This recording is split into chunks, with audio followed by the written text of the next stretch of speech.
Olá, pessoal. Hoje, no nosso quadro Papo de Mestre, viemos aqui em Barequeçaba, na Avenida Manuel Hipólito do Rego, no número 778. Não sabe o que acontece aqui? Aqui tem um ateliê do Nicinho Artesanato Caiçara. E dentro desse ateliê acontece um projeto que eu gosto muito, que é da Casa Caiçara. Então, se você quer conhecer o nosso café de garapa, dá uma passada aqui, porque esse projeto ele é administrado e executado pelo Chão Caiçara. Então, vem aqui, que é muito, muito bacana. Aqui tem história. Ei, Nicinho! Vem cá! Contar a história pro povo. Conta aqui a história desse projeto maravilhoso. Sou o Lindomar dos Santos, artesão, conhecido como Lindomar Nicinho, né, por conta do meu pai, que tem o apelido de Nicinho. E sou artesão desde os 10 anos de idade, trabalhando com a cultura caiçara, né, trabalhando com artesanato em cacheta. E hoje estou com 51 anos, então praticamente aí 41 anos dedicado à cultura caiçara. Hoje estamos com, além do artesão, estamos com um projeto, né, da Casa Caiçara, que é um projeto que é executado junto com o Chão Caiçara, que é uma associação que nós temos. O projeto da Casa Caiçara hoje ele começou em 2014, né, no centro da cidade, em São Sebastião, no espaço do Centro de Informações Turísticas, né, ligado à Secretaria de Cultura de São Sebastião. Depois a gente teve uma breve passagem na Escola Paula Souza, Instituição Paula Souza, na ETEC, São Sebastião, Porto Grande, onde a gente construiu uma casinha caiçara lá, onde lá executamos o nosso projeto lá, né, fazendo papo caiçara, saraus, enfim, várias atividades dentro dessa Casa Caiçara. Depois de 2 anos, nós fomos para o centro, voltamos para o centro, na Casa Caiçara, que foi construída na Rua da Praia. E aí tivemos lá por 6 meses, a casa que foi criada especialmente para abrigar o projeto, mas por alguns problemas não conseguimos se manter lá, ficamos apenas 6 meses. Depois de ter saído de lá, a gente começou a fazer itinerante. Levamos o projeto para escolas, outros municípios como Ilhabela, Caraguatatuba, até outro estado, que a gente acabou realizando em Paraty, um evento. No começo do ano, a gente resolveu...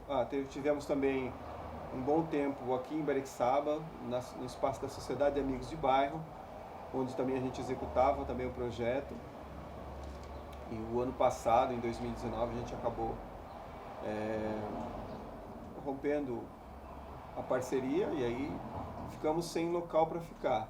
Foi aí que surgiu a ideia de trazer para dentro do espaço do Nicinho Artesanato, que é onde é a sede do Chão Caiçara.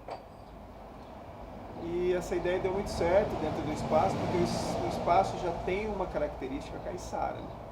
A gente quando iniciamos o projeto da loja, já tinha essa ideia de fazer esse projeto da Casa Caiçara, de ter um fogão a lenha, de estar fazendo atividades dentro do espaço, né? Caracterizamos um pouco, né, com essa parede de pau a pique, representando, né, uma parede de pau a pique, um estilo mais rústico, né, trabalhando com parceiros que trabalham com cultura caiçara.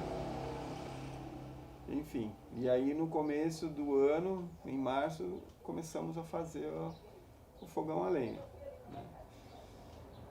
Em maio a gente terminou o fogão e no meio da pandemia e do coronavírus a gente ficou um pouco com medo de iniciar o projeto. Mas aos pouquinhos o pessoal foi pedindo, a gente foi fazendo com poucas pessoas, né, respeitando os protocolos. Iniciamos o projeto aqui dentro do espaço, né, aí formou-se a parceria. Nicinho Artesanato Caiçara com o espaço, Chão Caiçara Associação, que realizaria o projeto, e o projeto que executaria o projeto da Casa Caiçara, que aqui se tornou Casa Caiçara Barequiçaba, né? Por conta de a gente estar em Barequiçaba, o projeto era Casa Caiçara, agora ele aumentou para Casa Caiçara Barequiçaba.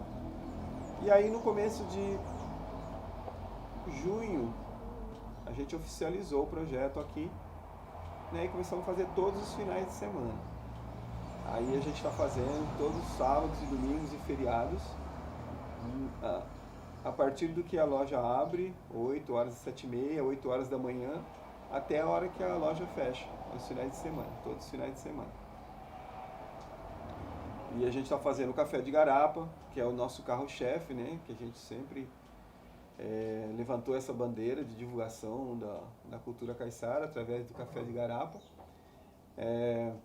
Fazendo a batata doce cozida, com mandioca, servindo com a mandioca cozida, com o bolo de fubá na folha de bananeira, com o bolo de mandioca também feito na folha de bananeira. E aí foram surgindo as ideias, e nisso foram vindo os parceiros, né? Minha mãe, Dona Vera, acabou incorporando o seu projeto, né? Fazendo também alguns doces da cultura caiçara, doce de banana, doce de mamão, cocada, doce de abóbora com coco. Ela que faz o bolo de fubá, o bolo de mandioca, né? Porque é um conhecimento delas, né? Dela que vem, não está inventando, em sim relembrando as coisas que eles faziam antigamente. E aí outros parceiros também, meu tio Mano, também que é um grande parceiro que nos ajuda também e tem algumas ideias. Meu pai, seu Nicinho, que também está aqui na loja, que acaba sendo um dos anfitrião também, né? Quando a gente não está, eles conseguem receber as pessoas. Enfim, acho que o projeto ganhou corpo aqui dentro do espaço, né, do Nicinho, por conta de conseguir agregar a família, coisa que a gente não conseguia nos outros espaços, né? Onde praticamente eu que tinha que fazer, e aí convidava alguns amigos para estar ajudando. Agora aqui não. Aqui já é a família, os caiçaras local, que acabam vindo frequentar, né? Além dos turistas que estão vindo, os próprios caiçaras locais acabam vindo para tomar o café, conhecer, né? Muitos caiçaras, né, mais novos ainda não conheciam o Café de Garapa, ou nunca tinham ouvido falar. E a gente está proporcionando isso, né? Deles estarem conhecendo um pouco da cultura, como era antigamente, né? Na época dos avós. Enfim, eu acho que está sendo muito legal isso daí. Então, meus avós, por parte da minha mãe, minha avó era descendente de escravo, nasceu no Guaicá, né? Ali na fazenda que tinha, no canto do Guaicá, né? E ela fazia muita coisa da cultura caiçara, por conta de que antigamente eles não tinham colchão. Por exemplo, o colchão eles não tinham, eles usavam a esteira. Então eles que tinham que trançar essa esteira, né? Como o cesto para carregar as coisas, não tinha sacola, né, para armazenar determinadas vasilhas. Então eu tinha que fazer os balaios, né, samburá para pegar camarão, para poder pescar, enfim, eles mesmos que faziam seus próprios apetrechos, né? A colher de pau, muitas apetrechos assim, e utensílios eles mesmos que acabavam fazendo, né? Meu avô também. Então, às vezes, são coisas que a gente nem sabe direito o que eles faziam, porque pouco eles falavam, era mais quando a gente puxava uma conversa, né? Minha avó, por parte do meu pai, minha avó era de Calhetas, o meu avô de Pitangueiras, né? Meu avô era estivador, mas trabalhou muito tempo com pesca, né? Embarcado, fazia também gaiolas. E meus tios e meu pai acabaram herdando um pouco isso, né? Da parte de fazer gaiolas. Meu tio mais velho, o tio Dico, que tem umas gaiolas aqui no espaço, né?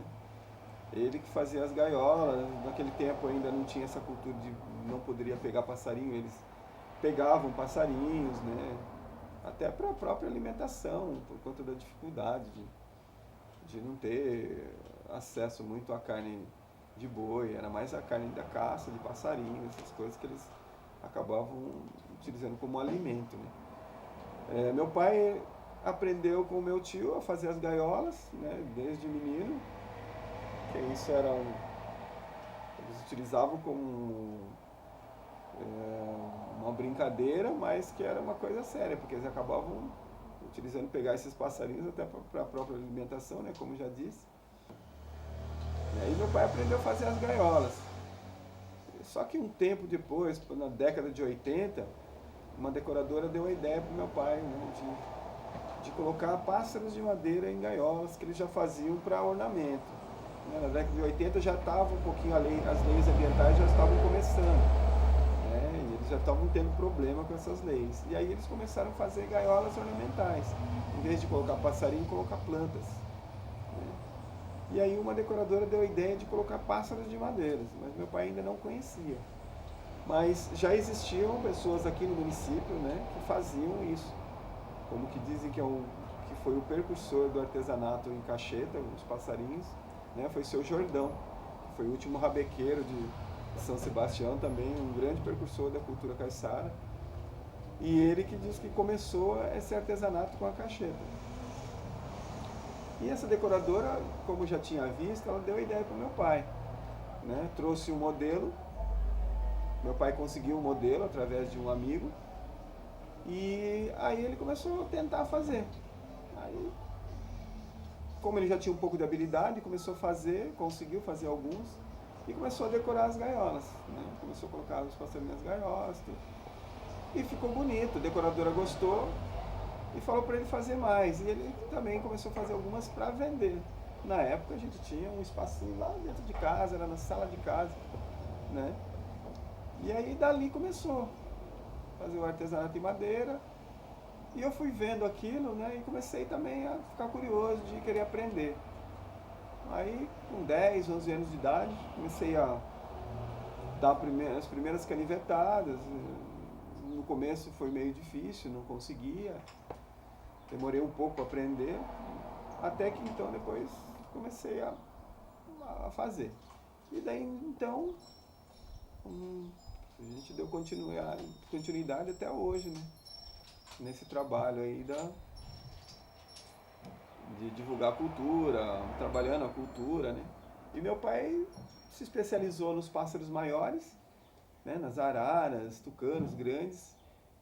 E eu me especializei mais nos pequenos. E a gente montou uma parceria de eles fazem os grandes, faço os pequenos, e a gente junto expõe e vende aqui dentro da loja. Saber que alguém está aprendendo, né? Porque a gente vê que a nossa cultura,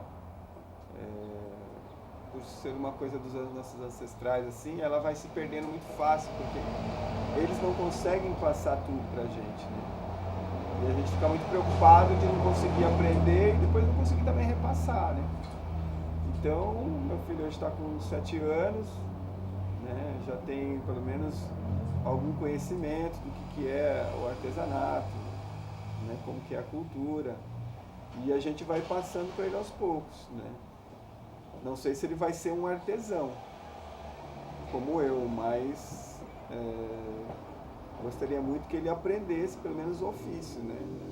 Para poder, se ele quiser um dia, estar repassando também para o filho dele, né? Enfim, para outras pessoas, dando aula, como a gente faz. Eu acho que isso seria muito importante. Nascido e criado aqui em Barequçaba, nesse mesmo lugar. Eu estou há 51 anos. Meu pai há 74, indo para 75 agora em outubro. A gente está nesse lugar de caiçaras, né, que foram habitados por outros caiçaras, avós, tios, bisavós, né? E enfim, eu acho que o nome foi muito sugestivo. Que a ideia, quando surgiu o projeto, era divulgar a cultura, né, em todos os âmbitos. E aí a gente começou com o artesanato em 2006 e já tinha a ideia de ter um espaço, uma casa caiçara, para estar fazendo a culinária caiçara. Mas na verdade a gente não tinha pensado ainda no café como esse carro-chefe, né? A gente foi depois pesquisando conversas mesmo com os pais, meus avós. E aí eles foram falando de algumas coisas, né, que dava para implementar, que dava para fazer. E eu vi assim o café de Igarapa como uma oportunidade assim de, por as pessoas, todo mundo, praticamente muita gente toma café, né? E seria uma coisa bem legal assim para começar a divulgar. E aí em 2014 a gente começou a fazer um evento que uma escola pediu para juntar alguns caiçaras. E a gente resolveu fazer um café caiçara. E aí a gente falou, vamos fazer um café caiçara, então vamos fazer um café de garapa. E a gente fez um café de garapa com batata doce cozida, mandioca cozida, um bolo de milho, um bolo de fubá, né? E aí servimos para esses alunos. E aí foi dali que a gente deu esse start de começar a fazer, pô, que legal, vamos começar a fazer isso, uma vez por mês a gente fazer esse evento, né? Convida as pessoas, faz um café, oferece uma batata doce cozida, uma mandioca, um bolo, uma música, uma contação de história, e a gente começa um projetinho. E dali pra cá a gente foi fazendo, todos os finais de semana, uma vez por mês, depois a gente foi aumentando a frequência. E aí o projeto acabou ganhando uma dimensão, né, maior do que a gente imaginava. E aí a gente começou a pensar em coisas maiores, né, dentro desse projeto. E graças a Deus ele está dando frutos, né? Hoje a gente quer uma independência, né, de conseguir se manter sem precisar de administrações públicas, claro, administrações sendo parceiras, mas a gente conseguir tocar com a nossa sustentabilidade, né? Na verdade eu ajudo a minha mãe a fazer, né, que ela que é a dona das receitas. Na verdade ela faz muito a olho, não mede assim quantas, sempre no olhômetro, assim, quantos de açúcar, ou dependendo da quantidade de banana. E aí doce de banana a gente faz aí sempre com as bananas bem maduras, né? E tempo de cozimento, mais ou menos, porque depende muito do fogo, como que vai estar o fogo, alto, baixo. Mas em média de 1 hora a 2 horas no fogo para poder apurar, para chegar da consistência que ela quer, né? Então, o bolo na folha da bananeira, porque antigamente não se tinha forma de bolo, né? Então não tinha forma, era um recurso que eles tinham, que eu acho que deve ser da cultura indígena, né?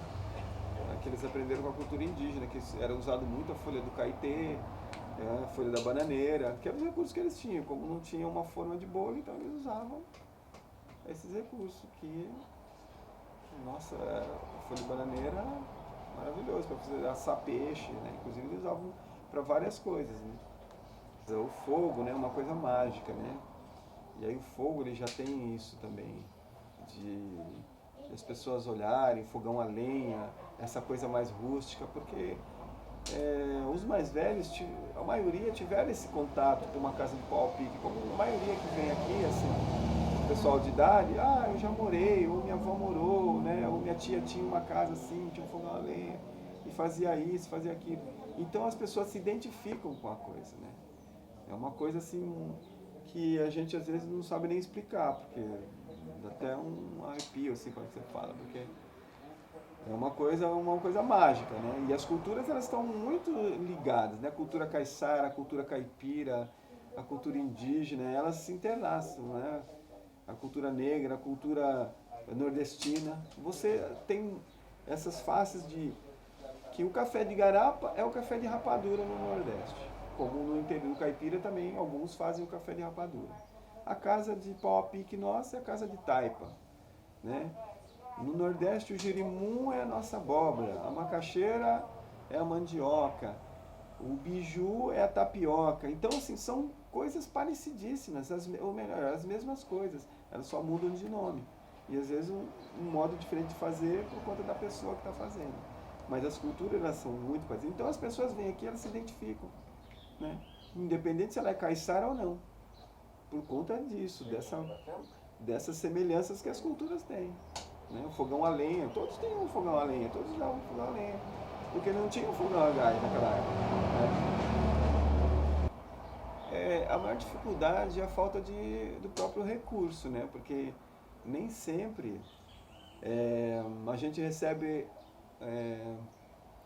vamos dizer, um dinheiro que vale o que você está fazendo, né? E às vezes você precisa ir buscar em outras fontes para conseguir se manter. Né? Porque todos hoje têm as suas contas, as suas despesas, suas famílias, mas que às vezes quem só vive da cultura não consegue se manter, por conta dessa remuneração que às vezes não acontece. As pessoas acham que a cultura tem que ser de graça, e não é, você tem que se manter. Para mim estar aqui hoje, né, eu tenho que estar sendo remunerado para mim conseguir estar aqui, porque senão eu vou ter que ir para fazer outra atividade. Né? Não vou conseguir mais fazer isso. Então, graças a Deus, a gente tem o nosso espaço, então, no nosso terreno, né? Então, e muitos não conseguem isso por ter, a gente está bem localizado, na beira da rodovia, então já temos uma clientela já de 40 anos, e isso tudo ajuda a gente a se manter. Mas a gente vê que mesmo assim é muito difícil, né?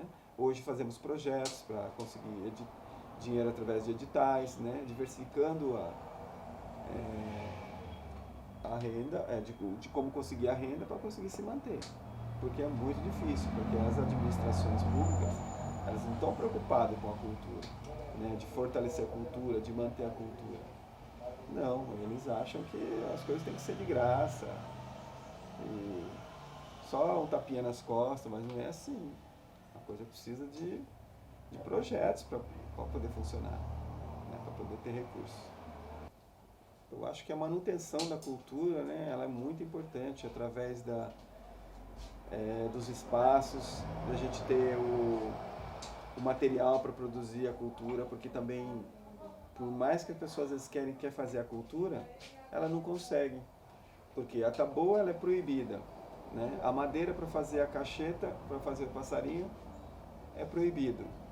Então, às vezes você fica de mãos atadas. Você quer fazer uma canoa, você não pode tirar um pau para fazer a canoa. Né? Então, às vezes você tem essa dificuldade de manter a cultura, porque você não consegue os materiais para produzir a cultura. Né? Principalmente a parte do artesanato. O peixe está muito difícil já está ficando difícil de conseguir, né? Os pescadores os caiçaras já não querem pescar mais, por conta da remuneração também não ser tão boa, né? E o peixe é sazonal, ele não tem sempre, então ele vai procurando, isso acaba desvirtuando, né? E faz com que o caiçara, ele deixa um pouco a cultura de lado, para estar fazendo outras coisas. A mensagem que eu deixaria é que eles continuem fazendo, né? Mesmo que seja um pouquinho, eu acho que o tempo que eles consigam fazer. Porque às vezes tem alguns que fazem outro tipo de trabalho, né? E acabam deixando de lado, mas então esses que trabalham em outras áreas, mas que eles continuem fazendo, para não deixar essa cultura morrer, para não deixar ficar esquecida. Né? E assim, se cada um fizer um pouquinho, com certeza ela vai ser sempre lembrada, né? E acaba não morrendo, não indo para museu, e sim ficando sempre na memória das pessoas. E as pessoas poderem ver ao vivo e a cores.